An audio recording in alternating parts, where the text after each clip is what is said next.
सभी को सादर नमस्ते। अगला हमारा प्रश्न है, किसी ने हमारे से पूछा है कि क्या किसी महिला पर माता की शक्ति आती है।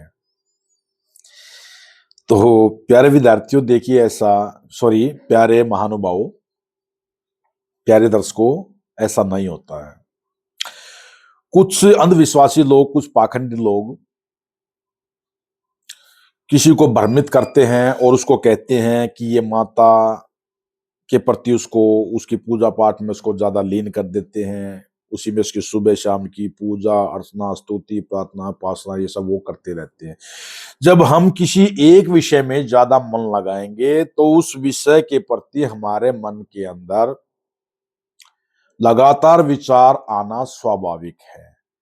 और मन केवल विचार लेके आता ही नहीं है, उन विचारों की चित्र भी बनाने लगता है, काल्पनिक। तो उस व्यक्ति को ऐसा हो जाने लगता है कि मुझ पे किसी देवता की शक्ति आ गई है, मुझे किसी माता के दर्शन होने लगे हैं, मुझे ठाकुर जी के दर्शन होने लगे हैं, मुझे काली माता के दर्शन होने लगे हैं, मुझे शीतला माता के दर्शन होने लगे हैं, मुझ में शक्ति आने लगी है, या कुछ और। ऐसा नहीं है, ऐसा संभव नहीं है और नहीं हो सकता है।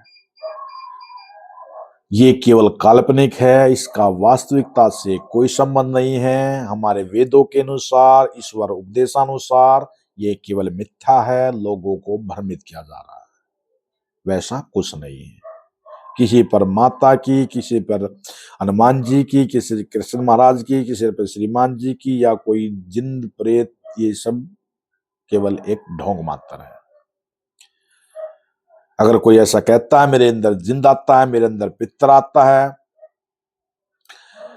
मेरे अंदर कोई दूसरी ऐसी शक्ति का प्रभाव है और मैं कुछ भी कर सकता हूं, वैसा पॉसिबल ही नहीं है, ऐसा संभव ही नहीं है, ऐसा सामर्थ्य किसी जीव के पास है ही नहीं।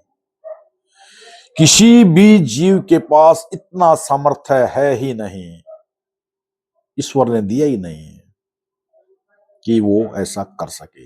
अगर ऐसा किसी व्यक्ति को सामर्थ्य दिया होता तो एक व्यक्ति ही एक ही दिन में इस पूरी सृष्टि, पूरे इस संसार का विनाश कर दे। वो बैठे बैठे पते नहीं सुबह तक कितने व्यक्तियों का नाश कर दे। ऐसा सामर्थ्य किसी व्यक्ति में ईश्वर ने नहीं दिया। तो ये सब केवल एक भ्रम है, उनकी शंका है, एक पाखंड है, ढोंग है। जय हिंद, जय भारत।